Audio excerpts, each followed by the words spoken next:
আমি এমন একজন ব্যক্তির কথা শুনেছি যে সুদ খেত, আল্লাহ মাফ করুক তাকে, আল্লাহ মাফ করুক। আমাকে বলেছেন একজন, আমি শুনেছি এটা, যে ইন্তেকালের পরে দুনিয়াতেই পেটটা ফুলে গিয়েছে। নাউজুবিল্লাহ, আল্লাহ হেফাজত করুন।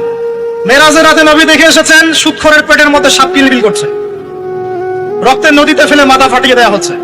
আল্লাহ এবং তার রাসূলের সাথে যুদ্ধ করে কেউ সফল হতে পারবে? আল্লাহর ওয়াস্তে সুদের চাকরিটা ছেড়ে দেই ভাই, আল্লাহর ওয়াস্তে ছেড়ে দেই, সুদের চাকরি ছেড়ে দেই। আল্লাহর হাতে আমার রিজিক, আল্লাহই খাওয়াবেন ইনশাআল্লাহ।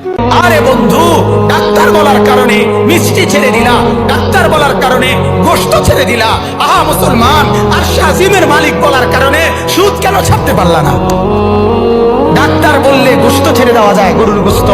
ডাক্তার বললে চিনি ছেড়ে দেওয়া যায়, ডাক্তার বললে মিষ্টি ছেড়ে দেওয়া যায়। বাঁচার জন্য আল্লাহর কসম, ডাক্তারের 14 গোষ্ঠী বাচ্চা দিল, তুই বাঁচতে পারবি না।